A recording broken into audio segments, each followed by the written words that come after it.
এই ছোট লোক, এদিকে আয়। একটা মেয়ের মুখে ছোট লোক ডাক শুনে আর তার চেহারা দেখে তার কাছে গেলাম। জি, কিছু বলবেন? তুই যে আমার শরীরটা ময়লা করে দিলি, এখন তার কি হবে? আমি একবার বললাম তো আমি ইচ্ছে করে কাজটা করিনি, তাহলে কেন আমাকে এভাবে হয়রানি করছেন? ছোট লোকের বাচ্চা, তোর সাহস কি করে হয় যে আমার মুখের ওপর রাগ দেখিয়ে কথা বলার?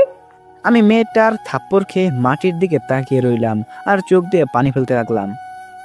দেখছিস ইশরাত কি ঢং করছে? একটা থাপ্পড় খেদে কেঁদে দিয়েছে। নেকা কান্না করার জায়গা পাস না, তাই না? তুই জানিস আমি কে? আমি চুপ। আমি হলাম এই কলেজের প্রিন্সিপালের মেয়ে। আর আর কোনো দিন আমাদের সাথে বেয়াদবি করলে তোকে টিসি দিয়ে বের করে দিব। প্লিজ আমাকে বের করবেন না। আমার মায়ের খুব শখ ছিল আমি যাতে এই কলেজটায় পড়ি। ছোট লোকের আবার শখ? তুই যে আমার শরীরটা ময়লা করেছিস, তার কি হবে? আমি আন্তরিকভাবে দুঃখিত, আমি দেখে কাজটা করি নাই। শুধু সরি বললে হবে না, তুই ক্যাম্পাসের সবার সামনে আমার কাছে মাপ চাইবি। আমি চুপ। ইতিমধ্যে ইসরাত অনেক স্টুডেন্ট জড়ো করে ফেলছে। কিরে ইশরাত, কি বললো? শুনতে পাস নাই? পা ধরে মাপ চাবি এখন। আমি জানি যে ওদের অর্থ অনেক বেশি, আর আমার মায়ের স্বপ্ন এই কলেজে যাতে আমি পড়ি। যদি আমি ইসরাতের পা না ধরি তাহলে হয়তো আমি আমার মায়ের শখটা পূরণ করতে পারবো না। তাই আমি সবার সামনে হাঁটু গেড়ে বসে চোখের পানি পড়ার সাথে ইসরাতের কাছে মাপ চাইতে লাগলাম। আমাকে মাফ করে দেন, আমার ভুল হয়ে গেছে। পুরো ক্যাম্পাসে ছেলে মেয়েদের মুখে হাসি আর জোকারের পাত্র হয়েছে আমি। কিরে ইশরাত, ওকে মাপ করে দে, বেচারা মাপ চেয়েছে তো। যা, তোকে মাফ করে দিলাম। এই বলে সে আমার বুকে লাথি মেরে চলে গেল, আর আমি লুটিয়ে পড়ি শত শত স্টুডেন্টের পায়ের কাছে। আমি মাটি থেকে উঠে চোখটা মুছে নিজের বাসস্থান এর দিকে রওনা দিলাম। আপনারা হয়তো ভাবছেন যে কেন ইসরাত আমার সাথে এমন করছে, তাই না? তাহলে শুনুন সম্পূর্ণ ঘটনা।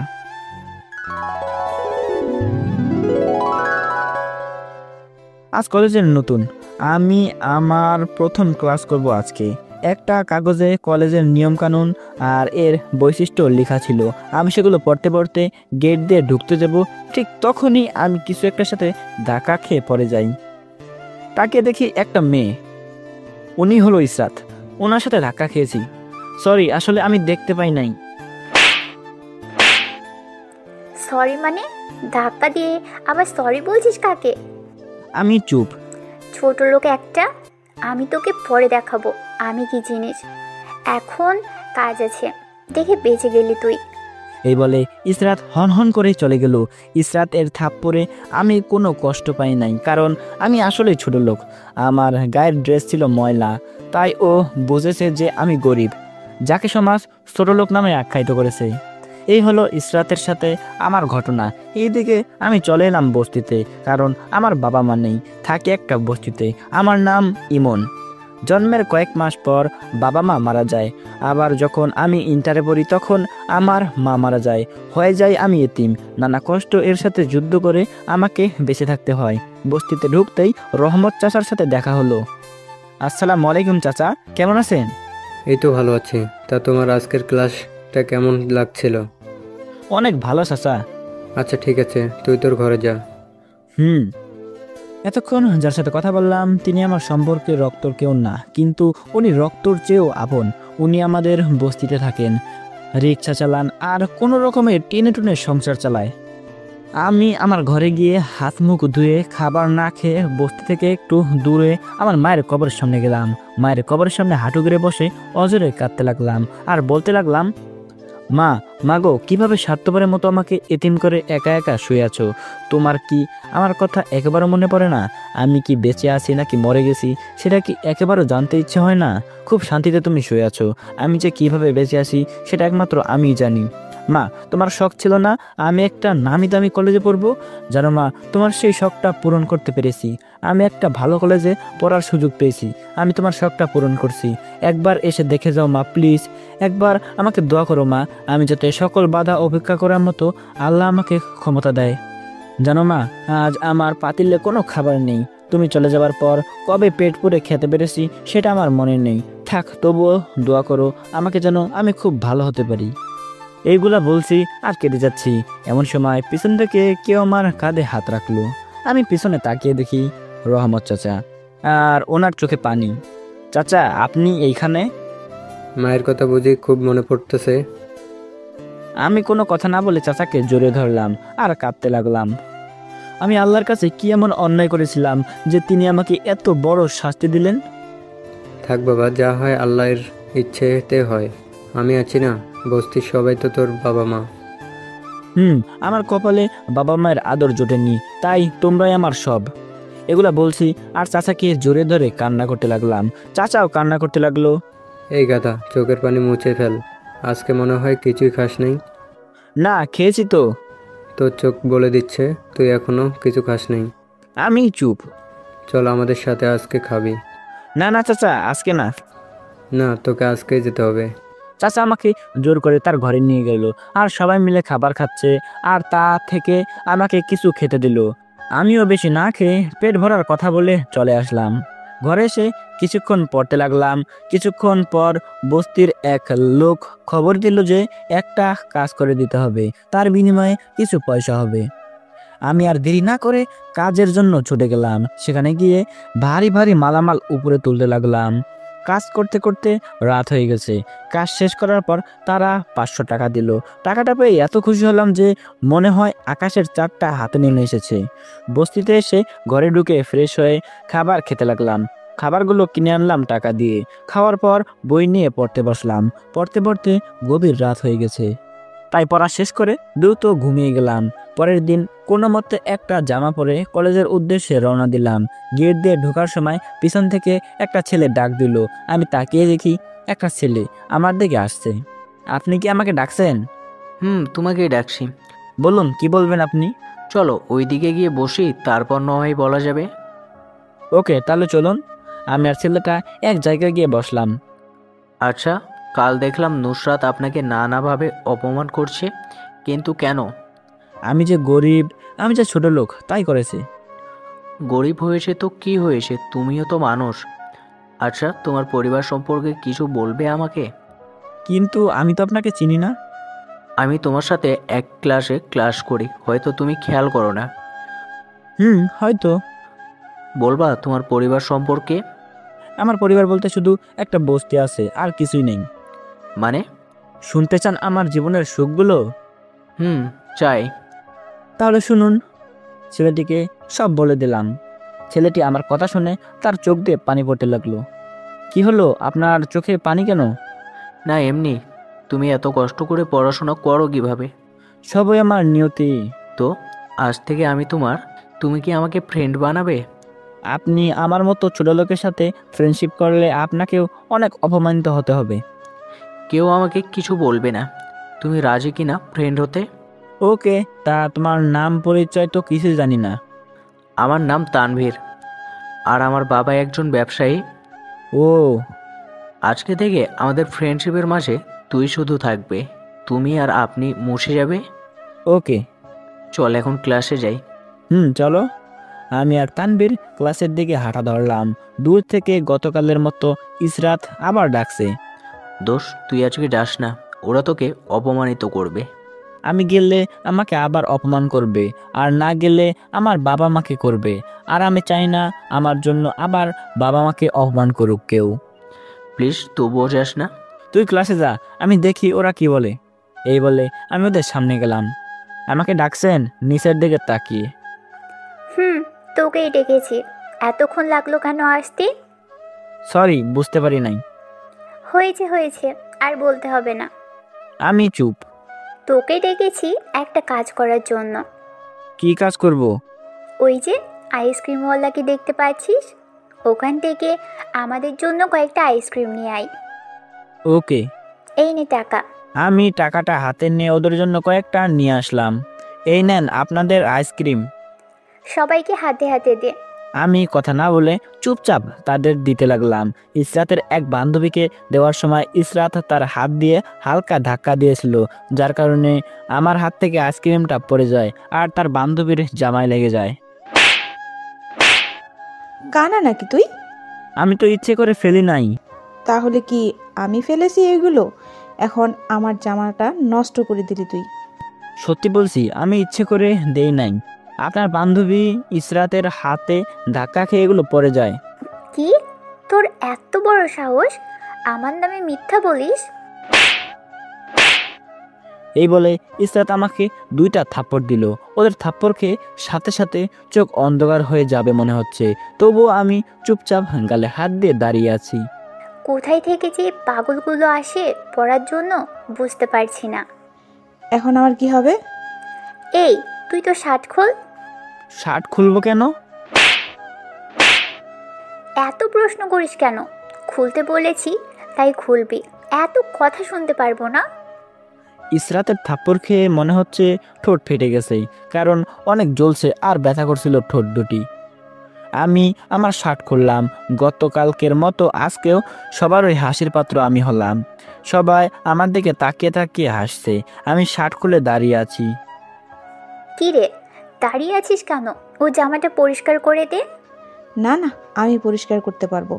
ও আমার শরীরে হাত লাগালে আমার শরীরটা ময়লা হয়ে যাবে আবার। সেটাও ঠিক। আজকে যে ভুলগুলো করেছিস সেইগুলো যাতে আর না করিস সেই দিকে নজর রাখবি। নিচের দিকে তাকিয়ে আছি। শার্টটা গায়ে দে আর এখান থেকে এখন যা। আমি শার্টটা গায়ে দিয়ে ক্লাসে আসলাম। দেখি তানভীর আমার জন্য জায়গা রেখেছে।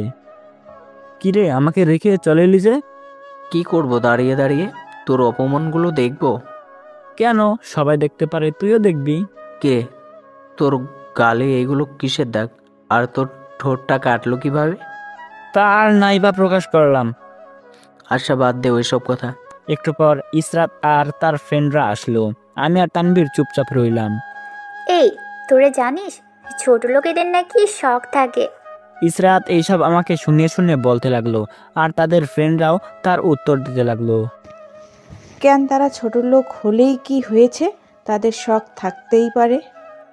ঠিক বলেছিস, সেটাকে বলে ছেঁড়া চুলে খোঁপা বাঁধা। এইসব ছোট লোকদের দেখলে খুব মেজাজ গরম হয়ে যায়। আরে ছোট লোকরা তো আমাদের দোয়ার মাধ্যমেই চলে।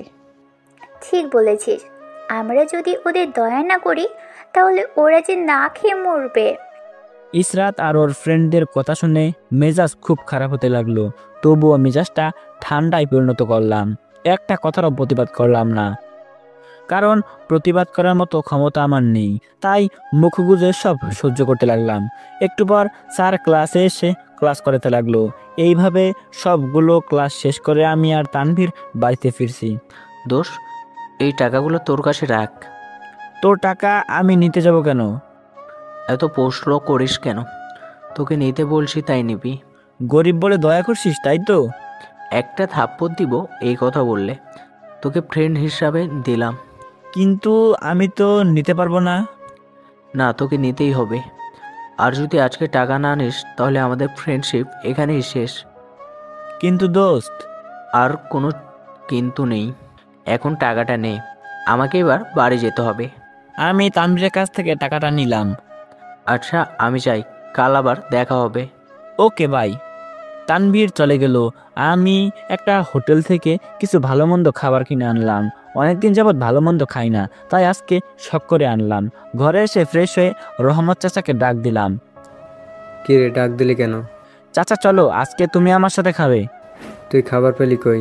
একটা ফ্রেন্ড টাকা দিয়েছিল, তাই সেই টাকা দিয়ে খাবার নিয়ে আসলাম। না তুই খা, আমি পরে খাবো। আরে চলো তো। চাচাকে জোর করে ঘরে নিয়ে বসিয়ে দিলাম। তারপর দুজনে মিলে খাবারগুলো খেতে লাগলাম। চাচা, একটা কথা বলার ছিল। বল, কি বলবি? তুমি আমার পড়াশোনার দায়িত্ব নিয়েছো। তোমার ইনকাম দিয়ে ঠিকমতো তোমার সংসার চলে না, তার সাথে তুমি আমারটাও চালাও। তাই বলি কি, আমাকে একটা রিক্সার ব্যবস্থা করে দিবে? দূর পাগল, আগে তুই পড়াশোনা শেষ কর। আমি তো এখনো মরে যাই নাই। ধুর, কি বলো এইসব? তুই আগে পড়াশোনা কর, তারপর এইসব নিয়ে ভাবা যাবে। কিন্তু চাচা, তোমার তো কষ্ট হচ্ছে। আমি কি তোকে বলেছি যে আমার কষ্ট হচ্ছে? তুই এত চিন্তা করস কেন? আমি ঠিক আছি। চাচার সাথে একসাথে খাবার খেলাম। খাবার খাওয়ার পর বই নিয়ে পড়তে লাগলাম, আর পড়ার ফাঁকে ফাঁকে মানুষদের কাজ করে দিচ্ছি। এতে তারা খুশি মনে কিছু টাকা দেয়, এতে দিয়ে আমার ভালোই দিনকাল কেটে যায়। এইভাবে আমার দিনটা কেটে গেল। আজকে মায়ের কবরের সামনে যেতে পারলাম না, কাজ আর পড়াশোনার জন্য। এইভাবে সারা দিন কেটে গেল। রাতে শার্ট আর প্যান্টটা ধুয়ে দিলাম, কারণ আমার 2টা শার্ট আর 2টা প্যান্ট আছে। সকালে উঠে ফ্রেশ হয়ে কোনো রকম নাস্তা করে শার্ট পরে কলেজের উদ্দেশ্যে রওনা দিলাম। তানবীরের সাথে দেখা হয়ে গেল। এই নে টাকাটা তোর জন্য, কি এইখানে? খুলে দেখ। আমি ওর হাত থেকে প্যাকেটটা নিয়ে খুলে দেখি একটা মোবাইল। তুই আমার জন্য মোবাইল এনেছিস কেন? হয়তো হাতটা খালি খালি লাগে, তাই এটা তোর জন্য নিয়ে এলাম। কি দরকার ছিল এইগুলো আনার? তোকে রাখতে বলছি, তুই রাখবি। ওকে। আমি আর তানভীর ক্লাসের দিকে হাঁটা ধরলাম। প্রতিদিনকার মতো ইসরাতের চোখ এড়াই নাই আমি। সে আমাকে ডাকতে লাগলো। চল আজকে আমি যাব তোর সাথে। না, তুই গেলে তোকে অপমান করবে, তুই থাক। তানভীর আমার হাত ধরে ওদের সামনে নিয়ে গেল। ডাকলাম একজনকে আর আসলো 2জন, যাকে বলে এক ঢিলে 2 পাখি মারা। কেন ডেকেছেন সেটা বলেন। আমি তো তোকে ডাকি নাই, ডেকেছি তো এই ছোট লোকটাকে। কার জোরে আপনি এত ক্ষমতা দেখাচ্ছেন? মুখ সামলিয়ে কথা বল। মুখ সামলে কথা বলতে এমন শিখিয়েছে আমি কিন্তু না। তোর এত বড় সাহস যে তুই আমার মুখের উপর কথা বলিস? তুই জানিস আমি কে? প্রিন্সিপালের মেয়ে হয়ে এত ভাব কিসের? যিনি প্রিন্সিপাল তার কোনো অহংকার নেই, আর যে মেয়ে তার শরীর ভরা কারেন্ট। তুই এত বড় কথা বললি আমাকে? ইসরাত যেই তানভীরকে থাপ্পড় দিতে যাবে, তানভীর তখনই ওর হাত ধরে ফেলে। আপনার ভাগ্য ভালো যে আমি হিজড়াদের ওপর হাত তুলি না, তাই তো আপনি বেঁচে গেলেন। কি ইশরাত, ঝিজরা? আমি তোকে পরে দেখে নিব। আমাকে তো এখনো চিনেন নাই, তাই এভাবে কথা বলছেন। কে তুই? আমার পরিচয় না হয়ে পরেই জানবেন। আশা করি ইমনকে অপমান করবেন না। আমি এতক্ষণ ওদের কথাগুলো শুনছিলাম, তাই এইবার আমি কিছু না বললে খারাপ কিছু হয়ে যাবে। তানভীর, তুই ক্লাসে যা তো। ক্লাসে যাবো মানে? মানে এইখানে না দাঁড়িয়ে ক্লাসে যা।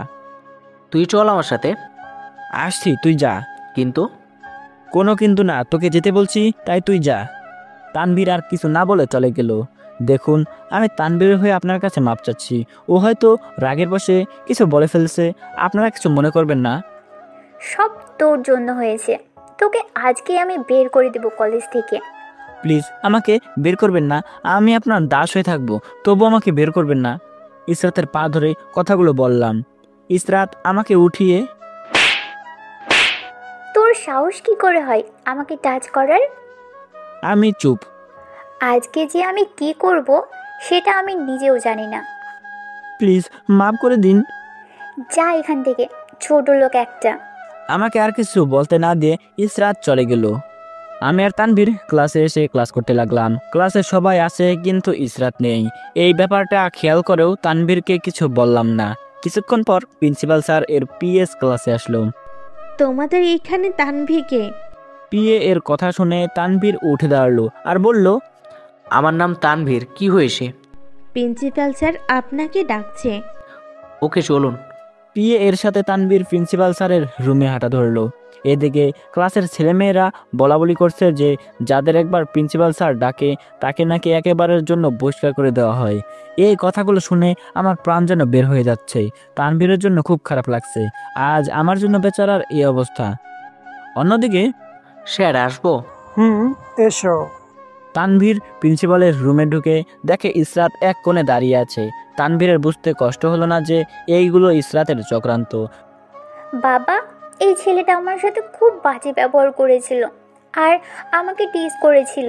প্রিন্সিপাল স্যার আমার দিকে মুখ তুলে তাকাতেই চমকে উঠলেন। আরে আশা, তুমি?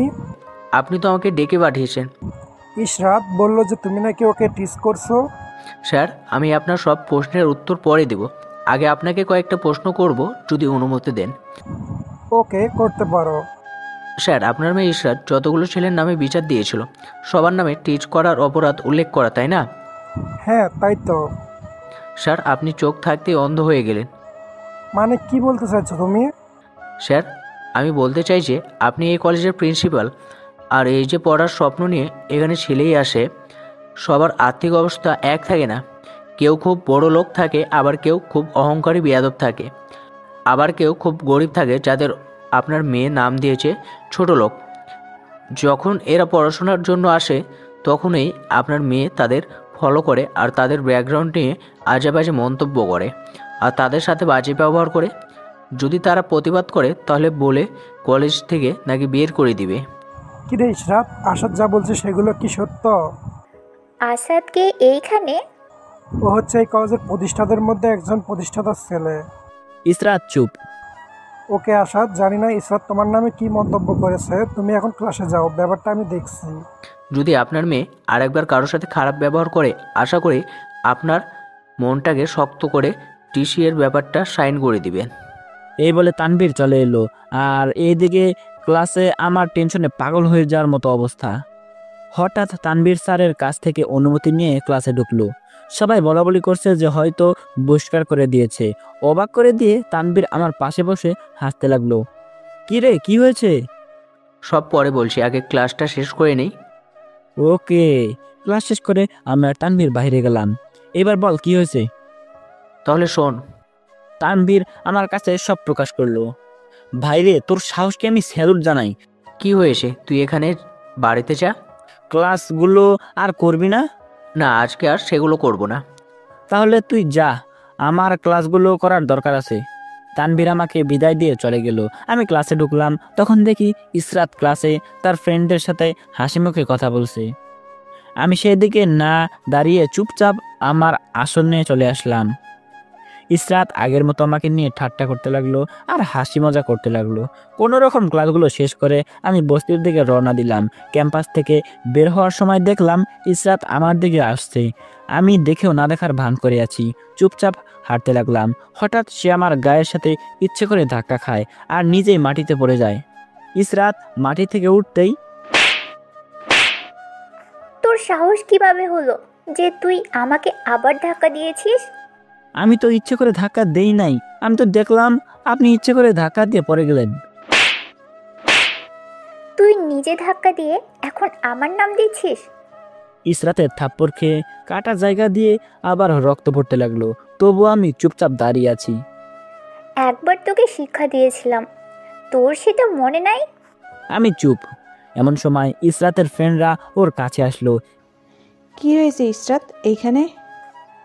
এই ছোট লোকটা আমাকে আবার ধাক্কা দিয়ে ফেলে দিয়েছে। ওর সাহস দেখলে আমরা অবাক হয়ে যাই।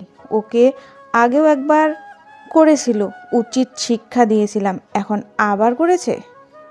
দেখিস না, এখন আবার শিক্ষা দিয়ে রক্ত বের করে দিয়েছি। এতে ওর শিক্ষা হবে না। আচ্ছা, এখন না, এইটার শাস্তি ওকে কাল দিব। সেটাই ভালো। ইসরাত ও তার ফ্রেন্ডরা চলে গেল আমার সামনে থেকে। আমি বস্তিতে ঢুকতেই রহমত চাচার সাথে দেখা। কিরে, তোর এই অবস্থা কেন? কই, কি হয়েছে আমার? তোর মুখে রক্ত কিসের? ও রক্ত, মানে বল কি হয়েছে? ও একটা গাড়ির সাথে হালকা ধাক্কা খেয়েছি, তাই এমন হয়েছে। মিথ্যা বললাম। দেখে সাবধানে হাঁটতে পারিস না? অনেকখানি কেটে গেছে। ওকে, আমি ঠিক আছি। তুমি এখন কই যাচ্ছ? আর কই যাব, রিক্সা নিয়ে বের হবো। ওকে, তুমি যাও। আমি আমার ঘরে এসে ফ্রেশ হয়ে খাবার খেতে গিয়েও পারলাম না, কারণ কাটা জায়গায় জ্বলছে। তাই না খেয়ে শুয়ে রইলাম আর তানভীরের দেওয়ার মোবাইলটা টিপতে লাগলাম। হঠাৎ তানভীর কল দিল। হ্যালো, কে বলছেন? এই, আমি তানভীর বলছি। কিরে, তুই কি মোবাইলের ভিতরে সিম কার্ড দিয়েছিলি নাকি? কেন, তুই দেখোস নাই? মাত্রই দেখলাম। কি করস এখন? শুয়ে আছি, আর কি করব? খাবার খেয়েছিস? মাত্র খেলাম। মিথ্যা বললাম। ওকে ভাই, পরে কথা বলবো। মাত্র কল দিলি আবার কেটে দিবি? তোর খবর নেওয়ার জন্য কল দিয়েছি। কিছু বলবি তুই? না, কি বলবো। Okay bye. বাই। কল কেটে দিয়ে একটু ঘুমানোর চেষ্টা করলাম। পেটের ক্ষুধার জ্বালায় ঘুম আসছে না, তাই উঠে ব্যথাকে উপেক্ষা করে কিছু খাবার খেয়ে নিলাম। খেয়ে ঘুমিয়ে গেলাম। বিকেলে ঘুম থেকে উঠে অজু করে মায়ের কবরের সামনে গিয়ে কবরটা জিয়ারত করে আসলাম। কিরে, কবর জিয়ারত করছিলি বুঝি? তোর মায়ের দোয়া আর আমাদের ভালোবাসা তোর সাথে সবসময় ছিল আর আছে আর থাকবে। আজকে রিক্সা নিয়ে বের হলে না? গিয়েছিলাম, হঠাৎ করে শরীরটা খারাপ লাগছিল, তাই আজকে আর চালাবো না। কেন, কি হয়েছে তোমার? মাথাটা ঘুরছিল। এখন ঠিক আছে তো? এখন ঠিক আছি, আগের থেকে একটু ভালো আছি। বেশি খারাপ হলে রিক্সা চালানোর দরকার নেই। একটু পর রাত হইয়া যাইব, তুই এখন ঘরে গিয়া পড়তে বস। ঘরে এসে পড়ার সময় একজন বলে গেল একজনের বাসা পাল্টাচ্ছে, সেখানে কিছু লেবার লাগবে। আমি পড়া বন্ধ করে সেখানে গেলাম, গিয়ে তাদের মালামালগুলো এক জায়গা থেকে আরেক জায়গায় নিয়ে যেতে লাগলাম। কাজ করতে করতে রাত হয়ে গেছে, তাই তারা আমাদেরকে রাতের খাবার দিয়েছিল আর সাথে কিছু পারিশ্রমিক দিয়েছে। আমি সেইগুলো এনে ঘরে এক জায়গায় রেখে দিয়েছি। বই খুলে আবার পড়তে লাগলাম। পড়া শেষ করতে গভীর রাত হয়ে গেছে, তাই দেরি না করে ঘুমিয়ে গেলাম। সকালে হালকা কিছু খেয়ে কলেজের উদ্দেশ্যে চলে গেলাম। ক্যাম্পাসে আমি আর তানভীর হাঁটাহাঁটি করছি, এমন সময় ইসরাত ও তার ফ্রেন্ডরা আমাকে ডাকতে লাগলো। দেখছিস কতটা বেয়াদব আর বেহায়া হলে তোকে আবার ডাকে। তুই চুপ থাক, একবার আমাকে বাঁচাতে গিয়ে অপমান হয়েছিস, তাই আমি চাই না এই ব্যাপারে তুই নিজেকে আড়াল করে রাখবি। দোষ, ওরা তোকে এভাবে অপমান করবে আর আমি নিজে আড়াল করে রাখবো? এইটা আমার ব্যাপার, তুই এখন ক্লাসে যা, আমি দেখব। না, আমি যাব না। যদি না যাস তাহলে এই নে তোর মোবাইল, থাকবে না আমার সাথে তোর ফ্রেন্ডশিপ। এভাবে বলতে পারলি? প্লিজ তুই ক্লাসে যা। তানভীর কিছু না বলে ক্লাসে চলে গেল। আমি ইসরাত আর তার ফ্রেন্ডের সামনে গেলাম। বলুন। তোকে তানভীর কি বলেছিল? সেটা আপনাদের না জানলেও চলবে। দেখছিস ছোট লোকের কি তেজ কথার। সেটা তো দেখতেই পেলাম। কাল যে আমাকে ধাক্কা দিয়েছিলি, তার কি হবে? আমাকে তো মেরেছেন, আর কি লাগবে আপনাদের? আচ্ছা, তোর কি লজ্জা শরম নেই? তোকে এত অপমান করি, তবু তুই এখানে পড়ে আছিস। আরে ও একবার বলেছিল না যে ছোট লোকের মায়ের নাকি শখ হয়েছে এই কলেজে পড়তে। দেখেছিস ওর শরীর থেকে কত গন্ধ বের হয়েছে, বমি আসছে আমার। তুই ঠিকই বলেছিস, দেখছিস না একটা শার্ট পরে বারবার কলেজে আসে। হ্যাঁ সেটাই, ওকে দেখলেই আমার শরীরটা ঘিনঘিন করে। যা, তোকে আজকে কিছু করলাম না, তুই ক্লাসে যা। আমি মাথা নিচু করে ওদের সামনে থেকে চলে আসলাম আর ভাবছি, পৃথিবীতে বুঝি টাকাই সব। যার টাকা নেই সে বুঝি এতটা অসহায়। মানুষের মাঝে কি মানবতা জিনিসটা হারিয়ে গেল নাকি? আজ আমি এতিম বলে সবার হাসির পাত্র আমি। আজ আমাকে সহ্য করতে হচ্ছে নানা অপমান। আজ যদি আমার বাবা মা বেঁচে থাকতো তাহলে হয়তো এই দিন আমাকে দেখতে হতো না। বাবা মায়ের কথাটা ভাবতেই চোখটা জলে ভিজে উঠল। ভেজা চোখ নিয়ে ক্লাসে গেলাম। কিরে, কাটছিস কেন? হঠাৎ করে বাবা মায়ের কথা মনে পড়লো। আমি জানি ওরা তোকে এমন কথা বলেছে যে তোর বাবা মাকে স্মরণ করিয়েছে। না তা নয়। দোষ তোর ছিল, তুই গেলি কেন ওদের কাছে? না গেলে ওরা আমাকে প্রতিনিয়ত অপমান করবে। যাওয়ার পর কি অপমান করে নাই নাকি ওদের আদর করে? আচ্ছা বাদ দে। তানবীর আর কোনো কথা বলল না। কিছুক্ষণ পর ইসরাত ও তার ফ্রেন্ডগুলো ক্লাসে আসলো। আমি আর তানবীর চুপ করে বসে আছি। ইসরাত আর তার ফ্রেন্ডগুলো আমাকে নিয়ে নানা বাজে কথা বলতে লাগলো। চল বাইরে যাই, এখানে ভালো লাগছে না। চল। আমি আর তানভীর বাইরে গিয়ে 2 মিনিট ছিলাম। স্যার ক্লাসে ঢোকার কয়েক সেকেন্ড আগে আমরা ক্লাসে ঢুকলাম। আমি আর তানভীর ক্লাসগুলো করতে লাগলাম। কিছুক্ষণ পর ইসরাত দাঁড়িয়ে বলল, স্যার, আমার একটা কথা বলার ছিল। বলো। স্যার, আমার ব্যাগে টাকা ছিল কিছু, এখন সেগুলো নেই। সবাই এই কথা শুনে অবাক যে ক্লাসের মধ্যে টাকা চুরি করবে কে। সবাই চারিদিকে বলাবলি করতে লাগলো। আমরা শুনেও না শোনার ভান করে আছি। ইশরাত, তোমার কি কাউকে সন্দেহ হয়? জি স্যার, আমার কয়েকজনকেই সন্দেহ হয়, যারা আমাকে প্রায় ফলো করে। ওকে, তুমি নিজে গিয়ে তাদের ব্যাগ সার্চ করো। ওকে। তারপর ইসরাত কয়েকটা ছেলে মেয়ের ব্যাগ চেক করলো। চেক করা শেষে ইসরাত আমাদের কাছে আসলো। তানভীর, তোমার ব্যাগটা দাও। আপনি আমার ব্যাগ চেক করবেন কেন? আমি কি চুরি করেছি নাকি? যদি তুমি চুরি না করো তাহলে ব্যাগ দেখাতে সমস্যা কোথায়? তবুও আপনাকে আমি আমার ব্যাগ দেব না। স্যার, তানভীর ব্যাগ দেখাতে অস্বীকার করছে। কি হলো তানভীর, ওকে ওর কাজটা করতে দাও। Okay sir. তানভীর ইসরাতকে ব্যাগটা দিয়ে দিল। ইসরাত পুরো ব্যাগটা চেক করলো কিন্তু টাকা পেল না। তানভীরের ব্যাগ চেক করার পর ইসরাত আমার ব্যাগটা চাইলো। এই, তোর ব্যাগটা দে তো। আমি কোনো কথা না বলে ব্যাগটা দিয়ে দিলাম। ইসরাত আমার ব্যাগটা ভালো করে চেক করতে লাগলো। কিছুক্ষণ পর সে তার হাতটা আমার ব্যাগ থেকে বের করলো আর সাথে সাথে কিছু টাকাও বের করলো। এইটা দেখে সবাই আমার দিকে তাকিয়ে আছে, তানভীরও আমার দিকে তাকিয়ে আছে। পুরো ক্লাসটা যেন নীরব হয়ে গেছে। স্যার, আমি আমার টাকা এই চোরটার ব্যাগে পেয়েছি। ইসরাতের কথা আর আমার ব্যাগ থেকে টাকা বের করার দৃশ্য দেখে আমি পুরাই প্যারালাইজড হয়ে যাই। আমার মুখ দিয়ে কথা পর্যন্ত বের হচ্ছে না। স্যার, বিশ্বাস করেন, আমি ওর টাকা চুরি করি নাই। সি মুন্সি, আমি তোমাকে এত ভালো জানতাম আর তুমি কি না? আজ আমার সত্যি খারাপ লাগছে যে আমার ছাত্র এই কাজ করতে পারে। প্লিজ স্যার, একবার বিশ্বাস করুন আমাকে, আমি ওর টাকা চুরি করি নাই। ওকে, তুমি বসো। আর স্টুডেন্ট, এটা আমাদের ক্লাসের ঘটনা, তাই এটা যাতে বাইরে না ছড়ায় সেদিকে খেয়াল রাখবা। স্যার নিজের ক্লাস করাতে লাগলো আর আমি টিপে টিপে চোখের পানি ফেলছি আর ভাবছি আজ আমি সবার সামনে চোর হয়ে গেলাম, অথচ এই টাকা আমি টাচও করি নাই। আমি জানি কি আমার কথা বিশ্বাস করবে না, কারণ আজ আমি সবার সামনে চোর হয়ে গেলাম।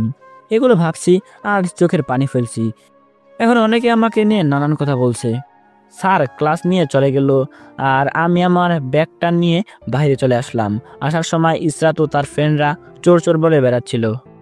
আমি ব্যাগ নিয়ে ক্যাম্পাসের এক কোণে বসে কাঁদতে লাগলাম। কিছুক্ষণ পর কেউ একজন আমার কাঁধে হাত রাখলো। আমি পিছনে তাকিয়ে দেখি তানভীর দাঁড়িয়ে আছে।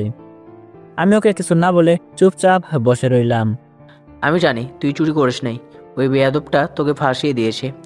আমার মরামের কসম করে বলছি দোস্ত, আমি চুরি করি নাই। আমি জানি যখন তুই আর আমি বাইরে গিয়েছিলাম তখন ওরা তোর ব্যাগে টাকা ঢুকিয়ে দিয়েছিল। আজ আমি সবার সামনে চোর হয়ে গেলাম। ইসরাত আমার সাথে এমন কেন করে? আমি তো তার কোনো ক্ষতি করি নাই। কেউ বিশ্বাস করুক বা না করুক, আমি তো জানি তুই টাকা চুরি করিস নাই। ইশরাত তার বাবার কারণে এত ক্ষমতা দেখাচ্ছে। জানিস দোস্ত, আমিও পারতাম ইসরাতের প্রতিবাদ করতে, কিন্তু আমি আমার মরমের কথা মনে করে সব রাগ পানি হয়ে যায় আমার। নিজের মনটাকে আরো শক্ত কর আর বাঁচতে শিখ মাথা উঁচু করে। এই কথা হয়তো তুই তোর মতো ছেলের জন্য বলেছিস, কিন্তু আমার মতো ছেলের জন্য বলিস নাই।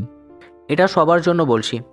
আমি এখন কিভাবে কলেজে আসবো? সবাই আমাকে এখন চোর হিসাবে চিনে। তুই মন খারাপ করিস না, তুই এখন বাসায় যা। তুই ক্লাস করবি? না, আজকে করব না। ওকে। তানবীরের কাছ থেকে বিদায় নিয়ে আমি বস্তির দিকে আটা দিলাম। আজকে বস্তিতে না গিয়ে আগে মায়ের কবরের সামনে গেলাম। মায়ের কাছে মনের সব সুখ প্রকাশ করতে লাগলাম। মাগো, কেমন আছো? জানি না তুমি কেমন আছো, তবে আমি খুব ভালো আছি, কারণ আমার প্রতিটা শ্বাস প্রশ্বাসের সাথে কষ্ট মিশে আছে।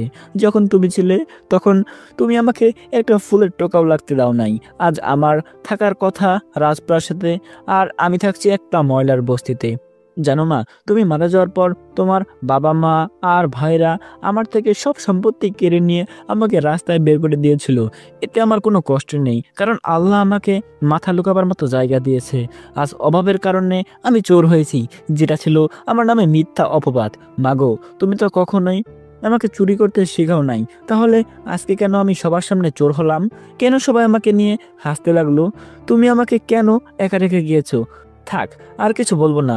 আল্লাহ যাতে তোমাকে জান্নাতুল ফেরদৌস দান করে সেই দোয়াই করি। এই বলে মায়ের কবরটা ধরে কাঁদতে লাগলাম। এইভাবে কতদিন কেঁদেছিলাম মনে নেই। কবরের কাছ থেকে উঠে মাকে বিদায় দিয়ে বস্তির গলিতে ঢুকতেই চাপা কান্না ভেসে আসতে লাগলো। ভালো করে আওয়াজটা খেয়াল করলাম, আওয়াজটা রহমত চাচার ঘর থেকে আসতে। তাই দেখার জন্য রহমত চাচার ঘরে ঢুকলাম।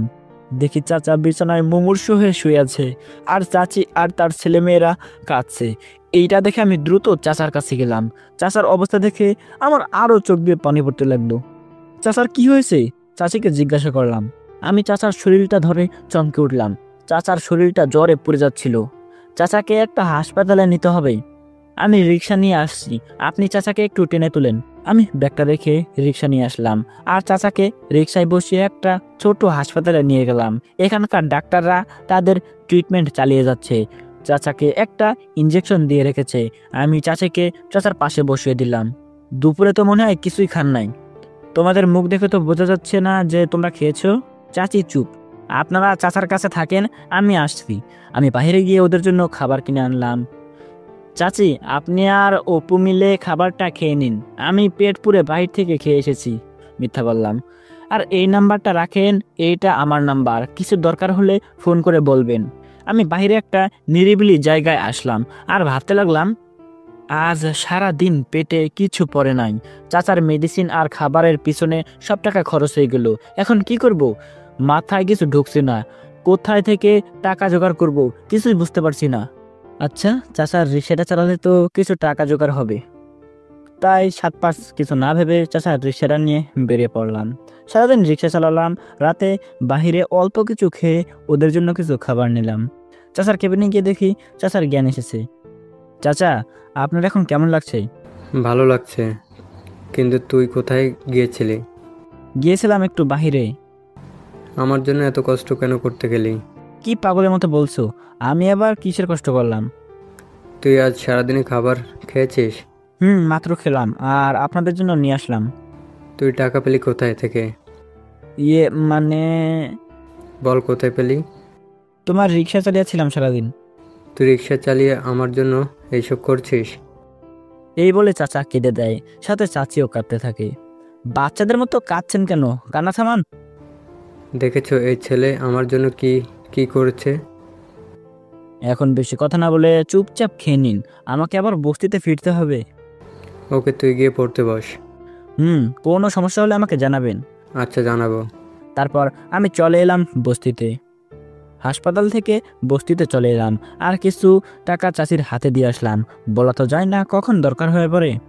বস্তিতে এসে ঘরে ঢুকে পড়তে লাগলাম। আজ সারাদিন কাজ করতে করতে পড়ার দিকে মন দেওয়াই হয় নাই, তাই পড়া শেষ করতে করতে প্রায় রাত পেরিয়ে যাবে।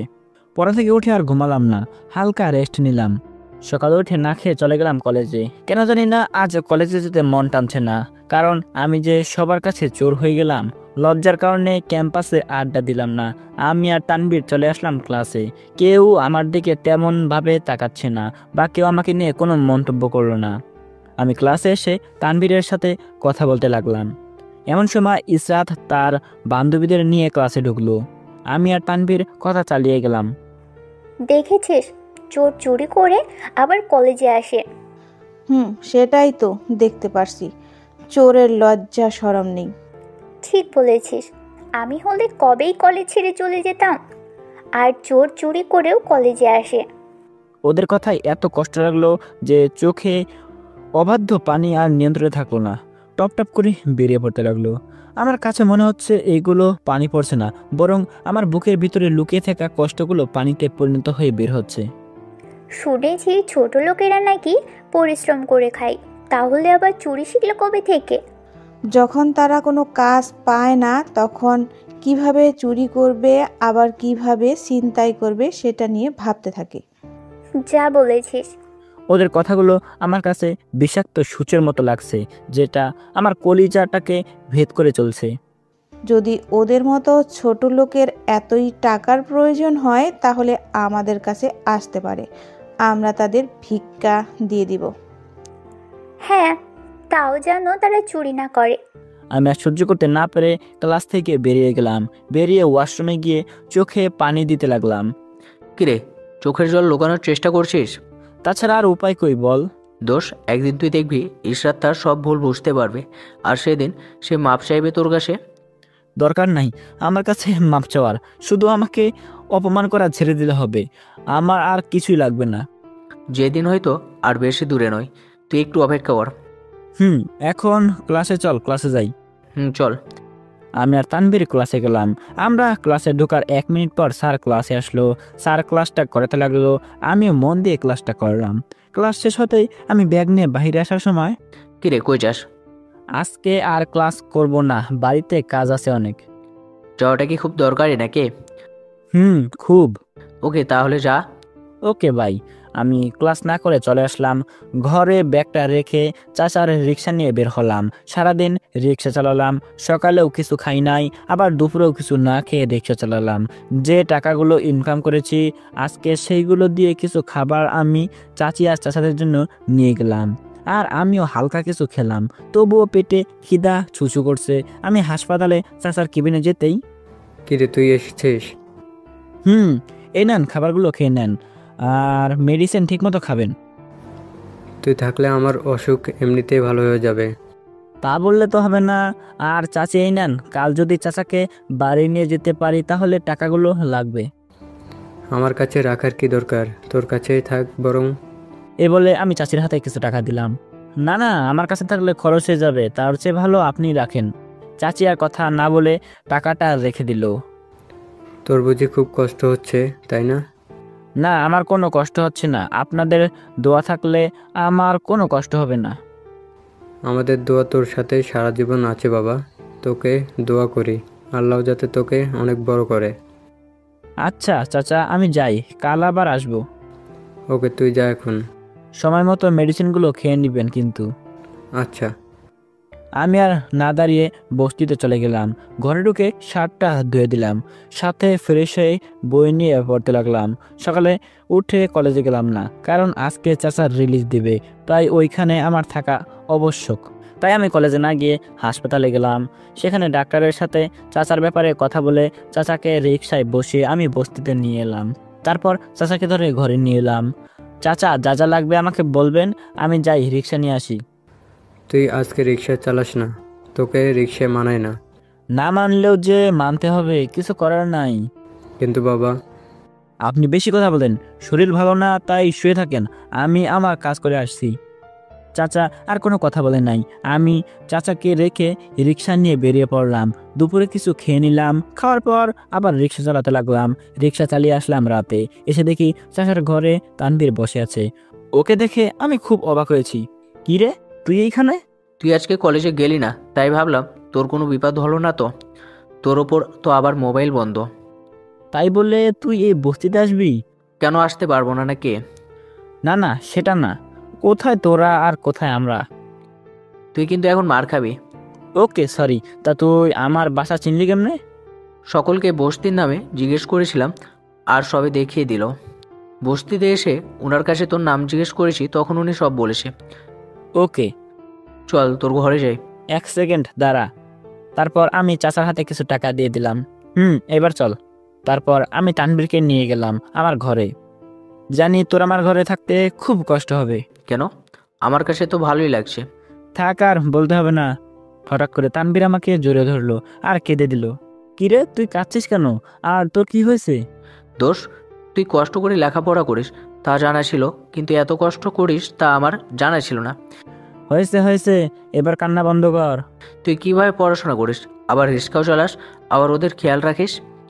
কি করব, সবাই কপাল। আমি তো এমন ছিলাম না, পরিস্থিতি আমাকে সেই রকম বানিয়েছে। এনে এখানে কিছু টাকা আছে, এগুলো তুই রাখ। দূর পাগল, আগেও একবার দিয়েছিস, এখন দেওয়া লাগবে না। তোকে রাখতে বলছি তাই তুই রাখবি। এই কথা বলে তানভীর টাকাগুলো জোর করে ঢুকিয়ে দেয় আমার পকেটে। এইটা কোনো কাজ করলি তুই? এটাই গাছ। আচ্ছা, আমি তোর জন্য খাবার নিয়ে এসেছি। তুই আবার আমার জন্য খাবার আনতে গেলি কেন? তুই আর আমি একসাথে আজ এক ঘরে এক বস্তিতে খাবো, তাই নিয়ে এসেছি। তুই একটা পাগল। বন্ধুত্বের পাগল। তারপর আমি আর তানভীর একসাথে খাবার খেলাম। দোষ, আমি যাই, নাহলে আমার দেরি হয়ে যাবে। ওকে, সাবধানে যাস। তানভীর চলে গেল। আমি পড়াশোনা নিয়ে ব্যস্ত হয়ে পড়লাম। ব্যস্ততা কেটে উঠতে উঠতে গভীর রাত হয়ে যায়, তাই ঘুমিয়ে পড়লাম। পরের দিন সকালে কলেজে গেলাম। ক্যাম্পাসে দাঁড়ালাম না ইসরাতের ভয়ে, তাই ক্লাসে আমি আর তানভীর চলে আসলাম। মনে মনে যেই ভয়টা পেয়েছি ঠিক সেটাই হলো। ইসরাত আর তার ফ্রেন্ডরা আমাকে অপমান করার জন্য ক্লাসে চলে আসলো, আর আমাকে প্রত্যক্ষভাবে অপমান না করে পরোক্ষভাবে করতে লাগলো। এই, তোরা কি জানিস একটা কথা? আগে আমাদের ক্লাসে ছোট লোক ছিল, এখন একজন রিক্সাওয়ালা আছে। আমি ইসরাতের কথা শুনে অবাক হয়ে গেলাম। এই মেয়ে কিভাবে জানে যে আমি রিক্সা চালাই? না রে, জানতাম না। বল তো, সেই ছেলেটাকে? কে আবার? ওই ছোট লোকটা এখন রিক্সা চালায়। আমাদের কলেজের মান সম্মান সব ডুবিয়েছে। এখন ওর সাথে কথা বলতেই ভালো লাগবে না। রিক্সা চালানোর পর থেকেই ছোট লোকটার গায়ে থেকে বাজে গন্ধ বের হচ্ছে। তুই ঠিক বলেছিস। দেখিস না একটা জামা কয়দিন পরে আসে। আরও কত কি যে দেখতে হবে আল্লাহই জানে। কলেজে একবার ছোট লোক ভর্তি হয়েছিল, এরপর চোরের রূপ নিয়েছিল, আর এখন আবার রিক্সাওয়ালার রূপ নিল। ঠিক বলেছিস, এদের এত অপমান করার পরেও এদের শখ মেটে না। আমি ওদের কথা শুনেও চুপচাপ রয়েছি। ওদের অপমান শুনতে শুনতে অভ্যস্ত হয়ে গেছি, তাই চোখ দিয়ে পানি পড়ছে না। তবে তানভীর রেগে গিয়েছে অনেক। আমি তাকে সান্ত্বনা দিয়ে বসিয়ে রাখলাম। তানভীরকে সান্ত্বনা দিয়ে বসে দিলাম। ভাই, আমার মন চাচ্ছে আমি ওদের হাতগুলো ভেঙে দিই। এত রাগ কেন তোর? বলছে আমাকে, তোকে তো আর বলছে না। ভাই, তোকে কেউ কিছু বললে আমার খুব কষ্ট হয়, তাই তোর নামে বাজে কথাগুলো আমি সহ্য করতে পারি না। তুই তো বলেছিস যে অপেক্ষা করতে, যে ওরা নাকি ওদের ভুল বুঝতে পারবে, তাহলে তুই রেগে যাচ্ছিস কেন? ওকে। আমি আর কথা বাড়লাম না। স্যার ক্লাসে এসে ক্লাস করাতে লাগলো। ক্লাস শেষ করে আমি চলে আসলাম বস্তিতে। এসে চাচার সাথে খাবার খেয়ে আমি রিক্সা নিয়ে বের হলাম। রিক্সা চালাতে চালাতে হঠাৎ একটা গাড়ির সাথে ধাক্কা খেলাম, আর সাথে সাথে আমি পড়ে যাই, আর রিক্সা কিছুটা ভেঙে যায়। রিক্সার ভাঙা অবস্থা দেখে আমার প্রাণটা কেঁদে উঠল, কারণ আমার এত সামর্থ্য নেই যে রিক্সা মেরামত করব। আমার হাতে পায়ে কিছুটা ছিলে যায়। এমন সময় গাড়ি থেকে একজন লোক নেমে এলো, যাকে দেখে আমি খুব অবাক হয়ে যাই, কারণ তার সাথে আমার আত্মার সম্পর্ক। লোকটা হচ্ছে আমার মামা। মামা আমাকে দেখেই আমার কাছে দৌড়ে আসলো। তোর কিছু হয় নাই তো? না, আমার কিছু হয় নাই। তোর তো অনেক জায়গায় কেটে গেছে, চল মেডিসিন কিনে দেই।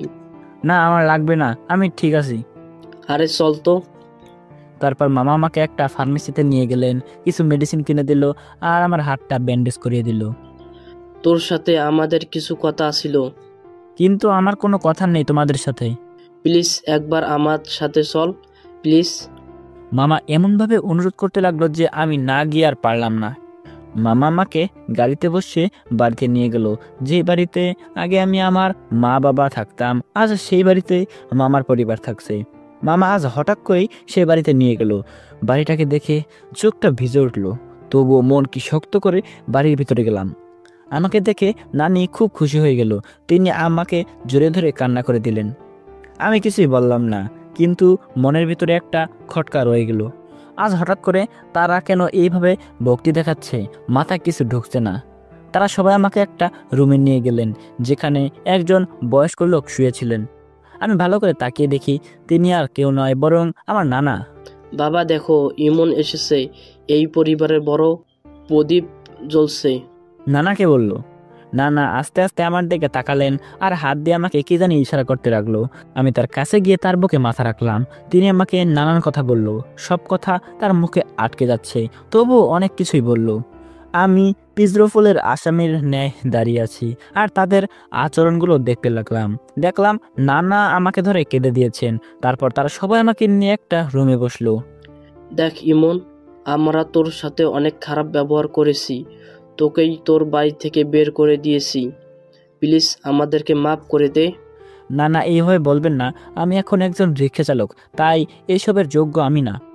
আমরা জানি তুই আমাদের মাফ করতে পারিস নাই। জানিস তোকে কেন এখানে ডাকা হয়েছে? না, কেন? তোকে বের করে দেওয়ার কয়েকদিন পর বাবা পরপর 2বার স্ট্রোক করেন। অনেক ডাক্তার দেখিয়েছিলাম, কিন্তু তাতেও কোনো লাভ হয় নাই। বাবা মাঝে মাঝে খুব অদ্ভুত আচরণ করতেন, তাই আমরা একটি কবিরাজ এনে দেখেছিলাম। তিনি বলেছিলেন যে বাবা কঠিন রোগে অসুস্থ হয়েছে, যখন তখন তিনি মারা যেতে পারে। শুধু তাই নয়, তোর নানা প্রতি রাতে তোকে স্বপ্নে দেখতো। তাই তোর নানা বলছে যে মরার আগে কোনো পাপ করে যেতে চায় না, তাই তিনি তোর সব সম্পত্তি তোর নামে করিয়ে দিয়েছে। এখন আমি কি করব? আমি চাই তুই আমাদের সাথে থাক, আমরা আগের মতো একসাথে মিলেমিশে থাকবো। না, তা হয় না। আমার স্থান যে এখন বস্তিতে। আজ থেকে তুই এই সবের মালিক, আর তুই চাইলে আমাদের বের করে দিতে পারিস। ছি ছি, আপনারা তো আমাকে লজ্জা দিচ্ছেন। তোকে দেখে এখন আমরা তোর কাছে অপরাধী হয়ে গেলাম। না না, সে কথা বলবেন না। আমি পারবো না আপনাদের সাথে থাকতে। কেন? তুই জানিস আমি তোকে কত খুঁজছি, সারা শহর খুঁজেছিলাম তোকে আমি। মামা, আপনি যে রিক্সাটা ভেঙেছিলেন তার কি হবে? একজন গরিব চাচার রিক্সা ছিল ওইটা। ওকে, তাহলে আমি যাই এখন। সে কি? কোথায় যাবি এখন? আজিমপুরের বস্তিতে, সেটাই আমার ঠিকানা। তুই আমাদের সাথে থাকবি না? আমি আসবো সেই দিন, যেদিন আমি বিয়ে করে ঘরে বউ তুলব। দাঁড়া, তোকে একটা জিনিস দেই। কি? এই নে ক্রেডিট কার্ড, যখন টাকা লাগে তুলে নিবি। না না, টাকা আমার দরকার নেই। এগুলো সব তোর টাকা, আমার না, তাই তোকে নিতে বলছি। কিন্তু মামা। আর কোনো কিন্তু না, তুই এখন চুপচাপ কার্ডটা নে। আমি আর কথা না বলে কার্ডটা নিলাম। আজ আমার অনেক খুশি লাগছে যে আমি আবার আমার পরিবারকে ফিরে পেয়েছি। যেখানে আমার রিক্সাটা ছিল, আমি সেখানে থেকে কোনো মতে রিক্সাটা ঠেলতে ঠেলতে মেরামত করতে দিলাম। রিক্সাটা ঠেলার সময় ইসরাত আমাকে দেখে ফেলেছে আর আমাকে ফলো করতে লাগলো। ইসরাত আমাকে যে ফলো করছে সেটা আমি টের পেলাম না। দেখি এই ছোট লোকটা কি কি করে আজকে, ওর পরিবার কি, কই থাকে, সব জানবো আর কলেজে অপমান করতে পারবো। ইসরাত আমাকে ফলো করতে লাগলো। আমি বস্তির দিকে হাঁটা ধরলাম। বস্তির পাশে ছিল মায়ের কবর। একটা পুকুর থেকে অজু করে এসে মায়ের কবরটা জিয়ারত করলাম। ছোট লোকটা কার কবর জিয়ারত করছে? কে মারা গেল তার? জিয়ারত শেষে মায়ের কবর সামনে বসলাম। কি হলো, ও আবার এখানে বসলো কেন? আমি মায়ের কবরের সামনে হাঁটু গেড়ে বসে পড়লাম আর মায়ের কথা মনে পড়তেই অঝরে কাঁদতে লাগলাম। আমি মায়ের কবরের সামনে বলতে লাগলাম, এ কি, ছোট লোকটা আবার কাঁদছে কেন? এখানে কাঁদার কি আছে? দেখি পরে কি করে। মাগো কেমন আছো? আমি খুব ভালো আছি, আমাকে নিয়ে তুমি চিন্তা করো না। জানো মা, আজ আমার জীবনের সবচেয়ে খুশির দিন, কারণ আজ আমি আমার পরিবারকে আবার ফিরে পেয়েছি। থাক, সেই কথা না হয় আজকে বলবো না। মাগো তুমি আমাকে দোয়া করো আমি যাতে অনেক বড় হতে পারি। মা তুমি আমাকে দোয়া করো আমি যাতে কলেজের সকলের কাছে প্রমাণ করতে পারি যে আমি চোর নই। মাগো আজ একটু আমাকে কাছে আসবে? তোমাকে আজ অনেক দিন হলো দেখি না, তোমার আদর পাই না আজকে অনেক দিন। প্লিজ মা, আজকে একটু আমাকে আদর করবে। আমার বুকটা যে ফেটে যাচ্ছে, আমি যে আর মানুষের অপমান অবহেলা সহ্য করতে পারছি না। অনেকে আমার জন্য তোমাদের গালিগালাজ করছে। মা এর জন্য আমাকে মাফ করে দাও, মাফ করে দাও, মাফ করে দাও। এইগুলো বলছি আর চিৎকার করে কান্না করতে লাগলাম। এদিকে ইসরাতের চোখ আর শুকনো রইল না, স্রোতের মতো বের হতে লাগলো তার চোখের পানি। আজ ইসরাত নিজেকে বড্ড অপরাধী মনে করছে। এদিকে আমি কবরের সামনে থেকে উঠে বস্তির দিকে ঢুকতেই চাচার সাথে দেখা। কি রে, তোর কি হয়েছে? কই কিছু না তো। তাহলে তোর হাতে পায়ে ব্যান্ডেজ করা কেন? আমি চুপ। কি রে, বলবি তো কিছু? আসলে চাচা হয়েছে কি, আজকে রিক্সাটা একটা গাড়ির সাথে ধাক্কা খেয়ে পড়ে যাই, তাই আমার এই অবস্থা, পাগলের মতো হয়ে গেল। তোর কিছু হয়নি তো বাবা? না না, আমার আর কিছুই হয় নাই। রিক্সা এখন কোথায়? গ্যারেজে দিয়ে আসছি। ওকে, তুই ঘরে গিয়ে খাবার খা, আমি একটু গ্যারেজে গিয়ে দেখি। এই বলে আমি ঘরে ঢুকলাম আর আমার অজান্তে ইসরাত সব দূর থেকে দেখে নিয়েছে। চাচা, ছেলেটি কে ছিল আপনি যার সাথে এতক্ষণ কথা বলছিলেন? আর বললো না মা, ওর নাম ইমন। ও হচ্ছে এই পৃথিবীর সবচেয়ে অভাগা সন্তান। চলুন আমরা এক জায়গায় বসে কথা বলি। চলো। তারপর চাচা আর ইসরাত একটা গাছের নিচে বসলো। কিন্তু মা, তুমি কে?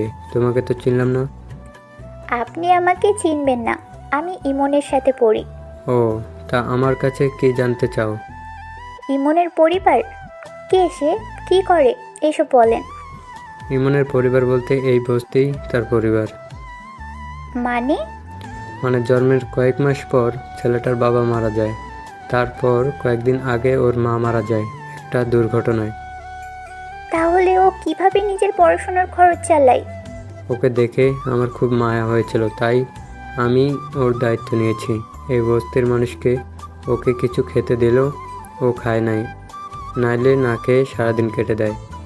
এসব কথা শুনে ইসরাতের চোখ দিয়ে পানি পড়ে যায়। কি হলো মা, তুমি কাঁদছো কেন? কই না তো। চোখের পানি মুছতে মুছতে বলল, আচ্ছা চাচা, ও কোনো কাজ করতে পারে না? করে তো, মাঝে মাঝে টুকিটাকি কাজ করে। এই তো কয়েকদিন আগে আমার খুব জ্বর হয়েছিল, সে আমার রিক্সা চালিয়ে যে টাকা পেয়েছিল সেই টাকা দিয়ে আমার চিকিৎসা করেছিল। ও, ছেলেটা অনেক ভালো। জানি না এমন ছেলে এই জগতে আর পাওয়া যাবে কিনা, যে নিজের পড়াশোনা বাদ দিয়ে আমার জন্য এত কিছু করবে। থাক চাচা, আপনি কাঁদবেন না। ও হচ্ছে এতিম, বাবা মায়ের ভালোবাসার ছেলেটা বেশি পায় নাই। ওকে কেউ কিছু বললে আমার খুব কষ্ট হয়। ওর বাবার কি কোনো সম্পত্তি ছিল না? ওর বাবা ছিল একজন বড় মাপের ব্যবসায়ী।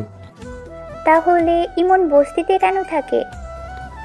ওর মা মারা যাবার পর এই পরিবারের লোকেরা ওর সম্পত্তি জোর করে দখল করে নেয় আর ওকে রাস্তায় বের করে দেয়। পরিবারের লোক যে এমন করতে পারে তা আমার জানাই ছিল না। আচ্ছা, তুমি গিয়ে ইমনের সাথে দেখা করে এসো। না না, আজকে না, আরেকদিন। তাহলে আমি যাই। আচ্ছা, সাবধানে যাও। ইসরাত জায়গাটি ছেড়ে দিল, কিন্তু ছেড়ে দিতে পারল না হাজারো অনুতপ্ত হওয়ার কষ্ট। রাস্তা দিয়ে হাঁটছে আর ভাবছে, আমি কিভাবে এমনের সাথে এত খারাপ ব্যবহার করলাম। দিনের পর দিন আমি ছেলেটাকে অপমান করলাম, পুরো কলেজের সামনে ছেলেটাকে চোর বানিয়ে দিলাম, ওকে অনেক কথা বলে অপমান করেছি। জানি না আমি কি ওর কাছে থেকে মাপ পাবো কিনা, তবে আমি ওর কাছে মাপ চাইবো, আর কোনোদিন ওকে অপমান করব না। ছি, আমি এত নিচে নামলাম যে একটা ইতিম সন্তানকে এইভাবে সমাজের চোখে ছোট করে দিলাম। আজ আমি ইমনের কাছেও অপরাধী, নিজের কাছে অপরাধী। ইমন আমাকে ক্ষমা করলেও আমি যে নিজেই নিজেকে ক্ষমা করতে পারবো না। এদিকে আমি চাচার রিক্সা ভাঙার কারণে টেনশন করতে লাগলাম। টেনশনের কারণে ঠিকমতো খাওয়াটাই হলো না। এইভাবে কেটে গেল সারাটা দিন। রাতে দরজা আটকে পড়তে বসলাম, এমন সময় দরজায় কে জানি টোকা দিল। দরজা খুলে দেখি মামা। আরে মামা, তুমি এইখানে? তোকে দেখতে আসলাম। বাহিরে দাঁড়িয়ে থাকবো নাকি? না না, ভিতরে আসো। মামা ভিতরে এসে পরিবেশটা দেখতে লাগলো। তুই এখানে থাকিস কিভাবে? কি করব, নিয়তি যে আমাকে এখানে পাঠিয়েছে। তুই কিন্তু আমাকে ছোট করছিস। এ মা, না না, আমি তোমাকে ছোট করলাম কই? শুন, তুই যার ইস্কা ভেঙে দিসলি, আমি তার জন্য একটা অটো নিয়ে আসছি। কই অটোটা? বাইরে আছে, দেখবি চল। এখন না, পরে দেখব। আয় না আমাদের সাথে, একসাথে থাকবি। আমি তো একবার বললাম যে যেদিন বিয়ে করব সেদিন যাবো ওই বাড়িতে। ওকে, তাহলে আমি এখন যাই, আমার কাজ আছে। ওকে, সাবধানে যেও। মামা চলে গেলে আমি বাইরে বের হলাম অটো দেখার জন্য। দেখলাম গলির সামনে একটা অটো, ফুল দিয়ে সাজানো, অনেক সুন্দর একটা অটো রাখা। আমি দ্রুত রহমত চাচাকে ডাক দিলাম। চাচা, ও চাচা, কই আপনি? কি হলো, ডাকছিস কেন? এইখানে অটোটা কার? সেটাই তো, এইটা তো আগে দেখি নাই। কি সুন্দর অটোরিকশা। এইটা আপনার জন্য। মজা করার বয়সটা আর মনে হয় গেল না। সত্যি বলছি, এটা তোমার জন্য, আমার মামা নিয়ে এসেছে। বলিস কি? তাহলে ঘটনাটা শোনো। রিক্সা ভাঙার থেকে শুরু করে যা যা ঘটেছে আমি সবকিছু বর্ণনা করেছি। এখন তুই কি করবি? আমি ওদের বলে দিলাম যে বিয়ের পর যাব। তুই পারস বটে। যাক, আল্লাহ তোর সব কিছু ফিরিয়ে দিয়েছে। আল্লাহ এর কাছে শুকরিয়া আদায় করি। তা তোর কার্ড থেকে কিভাবে টাকা বের করবি? সেটার সিস্টেম আছে। আগে বলো, তোমার কাছে অটোটা কেমন লাগলো? অনেক সুন্দর হয়েছে। তোমাকে আর কষ্ট করে পায়ে চেপে রিক্সা চালাতে হবে না। ওকে চাচা, আমি তাহলে ঘরে যাই, তুমি একটা তালা দিয়ে রাখো। ওকে। আমি আমার রুমে এসে পড়তে লাগলাম। অন্যদিকে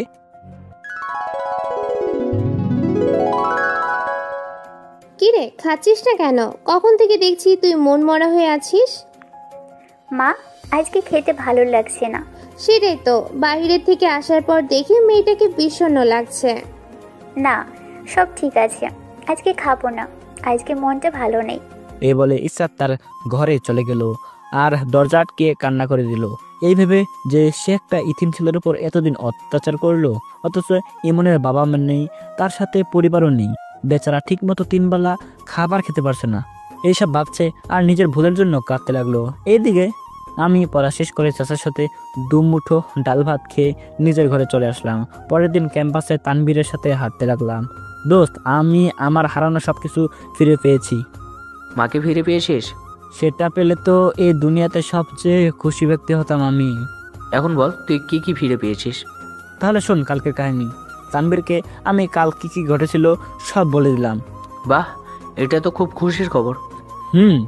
ভাইয়া, আপনাকে ইরশাদ আর তার বান্ধবীরা ডাকছে।